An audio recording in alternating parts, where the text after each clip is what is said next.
Hi friends, welcome to biology for DSC school assistant విద్యా మనోవిజ్ఞాన శాస్త్రం అనే ఈ తెలుగు మరియు సంస్కృతి అకాడమీ వారి పుస్తకంలో మనం ఈ వీడియోలో ఉద్వేగాత్మక లబ్ధి ఈక్యూ మరియు సృజనాత్మకతను గురించి డిస్కస్ చేద్దాం. ఈక్యూని మొదట వాడిన వారెవరు? కీత్ బేస్లీ. ఈక్యూని మొదట వాడింది కీత్ బేస్లీ. ఉద్వేగాత్మక లబ్ధి ఒక వ్యక్తి యొక్క ఉద్వేగ ప్రజ్ఞని తెలియజేస్తుంది. ప్రజ్ఞాలబ్ధి వ్యక్తుల మానసిక వికాసాన్ని అంచనా వేస్తుంది. ఉద్వేగాత్మక లబ్ధి ఒక వ్యక్తి యొక్క ఉద్వేగ ప్రజ్ఞను తెలియజేస్తుంది. ప్రజ్ఞాలబ్ధి ఏమో వ్యక్తుల యొక్క మానసిక వికాసాన్ని అంచనా వేస్తుంది. ప్రజ్ఞాలబ్ధి. నెక్స్ట్, ఉద్వేగాత్మక లబ్ధి వ్యక్తుల వికాసాన్ని తెలుపుతుంది. ఉద్వేగాత్మక లబ్ధిపై సలోవే మరియు పీటర్ మేయర్లు ఒక మోడల్ని తయారు చేశారు. ఉద్వేగాత్మక లబ్ధిపై మోడల్ తయారు చేసింది ఎవరు?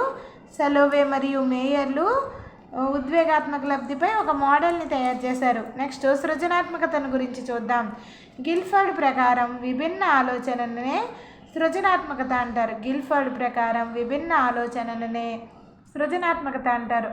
సృజనాత్మకత ప్రక్రియలోని దశలను వల్లాస్ ఆర్ట్ ఆఫ్ థాట్ అనే గ్రంథంలో 4 రకాలుగా వివరించారు. గిల్ఫర్డ్ ప్రకారం గిల్ఫర్డ్ సృజనాత్మకత అంటే మనకి గిల్ఫర్డ్ గుర్తు రావాలి. గిల్ఫర్డ్ యొక్క నిర్వచనం ఏంటి? సృజనాత్మకతకి విభిన్న ఆలోచనలనే సృజనాత్మకత అంటారు. దశలేంటి? సృజనాత్మకత ప్రక్రియలోని దశలను వల్లాస్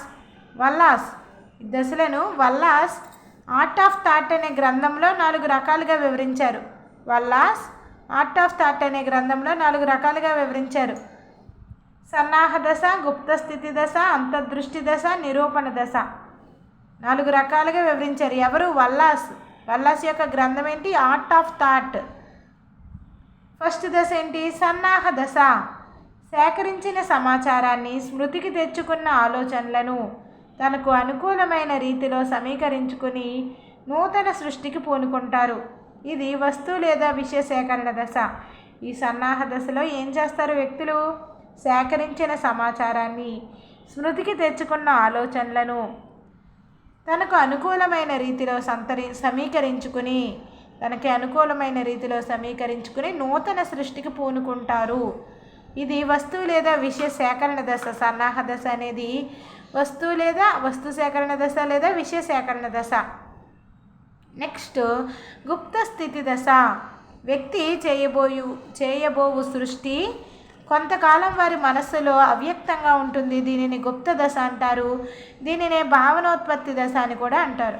ఈ గుప్త స్థితి దశలో వ్యక్తి చేయబోవు సృష్టి కొంతకాలం వారి మనస్సులో అవ్యక్తంగా ఉంటుంది. దీనినే గుప్త దశ అంటారు. దీనినే భావనోత్పత్తి దశ అని అంటారు. నెక్స్ట్, అంతర్దృష్టి దశ. సమస్యకి అకస్మాత్తుగా పరిష్కారం లభించే దశ అంతర్దృష్టి దశ. నెక్స్ట్, నిరూపణ దశ. వ్యక్తి తన సమస్య పరిష్కార మార్గమును ఊహలతో సరిపోల్చుకుంటారు. నిరూపణ దశలో ఏం చేస్తారు? వ్యక్తి తన యొక్క సమస్య పరిష్కార మార్గమును ఊహలతోటి సరిపోల్చుకుంటారు. నూతన వస్తువు తయారు చేస్తాడు. నెక్స్ట్, సృజనాత్మకత స్వభావం.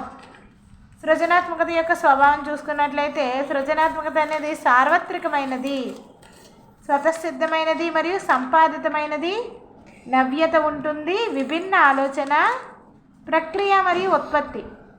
సృజనాత్మకత యొక్క స్వభావాన్ని కనుక చూసుకున్నట్లయితే సృజనాత్మకత సార్వత్రికమైనది, స్వతసిద్ధమైనది మరియు సంపాదితమైనది. నవ్యత ఉంటుంది. విభిన్న ఆలోచన ప్రక్రియ మరియు ఉత్పత్తి. నెక్స్ట్, సృజనాత్మకత మాపనలను గురించి చూద్దాం. సృజనాత్మకతపై విశేష కృషి చేసిన వారిలో గిల్ఫర్డ్, టోరెన్స్లు ముఖ్యులు. గిల్ఫర్డ్ ఇచ్చిన నిర్వచనం ఏంటి? సృజనాత్మకతకి విభిన్న ఆలోచననే సృజనాత్మకత అంటారు. గిల్ఫర్డ్. సృజనాత్మకతపై విశేష కృషి చేసిన వారిలో ఎవరు ముఖ్యులు? గిల్ఫర్డ్ మరియు టోరెన్స్. సృజనాత్మకత పరీక్షల్ని రూపొందించాడు. అందులో చాలా ఉపపరీక్షలు ఉన్నాయి.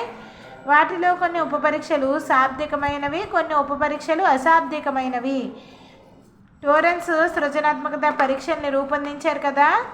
ఈ పరీక్షల్లో మరలా ఏమున్నాయి? ఉపపరీక్షలు ఉన్నాయి, చాలా ఉపపరీక్షలు ఉన్నాయి. వాటిలో కొన్ని ఉపపరీక్షలు శాబ్దికమైనవి, కొన్ని ఉపపరీక్షలు అశాబ్దికమైనవి. శాబ్దిక పరీక్షలను చూద్దాం. సృజనాత్మకతకు సంబంధించి శాబ్దిక పరీక్షలు ఏంటి? అసాధారణ ఉపయోగాల పరీక్ష, ఉత్పత్తుల పరీక్ష, పోలికల పరీక్ష, సమస్య పరిష్కార పరీక్ష, అసాధ్యాల పరీక్ష, పర్యవసానాల పరీక్ష, అభివృద్ధి పరీక్ష. ఇవన్నీ ఏంటి? శాబ్దిక పరీక్షలు. అసాధారణ ఉపయోగాల పరీక్ష, ఉత్పత్తుల పరీక్ష, పోలికల పరీక్ష, సమస్య పరిష్కార పరీక్ష, అసాధ్యాల పరీక్ష, పర్యవసానాల పరీక్ష, అభివృద్ధి పరీక్ష. ఇవన్నీ శాబ్దిక పరీక్షలు. నెక్స్ట్ అశాబ్దిక పరీక్షలు ఏంటి? వ్యవస్థల అద్దాల పరీక్ష, గీత అద్దాల పరీక్ష, సర్కిల్ పరీక్ష. ఇవి అశాబ్దిక పరీక్షలు. వ్యవస్థల అద్దాల పరీక్ష, గీత అద్దాల పరీక్ష, సర్కిల్ పరీక్ష. నెక్స్ట్ సృజనాత్మకతను పెంపొందించే మార్గాలను కనుక చూసినట్లయితే, తరగతి గదిలో విద్యార్థులలో సృజనాత్మకతను పెంపొందించడానికి చేపట్టవలసిన కృత్యాలు, ఉపాధ్యాయుల పాత్ర, సమస్యలను గురించి ఆలోచించడానికి, వాటి పరిష్కార మార్గాలను స్వేచ్ఛగా తెలపడానికి అవకాశం ఇవ్వాలి. సమస్యలని గురించి ఆలోచించడానికి, వాటి పరిష్కార మార్గాలను స్వేచ్ఛగా తెలపడానికి అవకాశాలు ఇవ్వాలి విద్యార్థులకి. విద్యార్థుల స్వేచ్ఛాభావ ప్రకటనలను కించపరచకూడదు.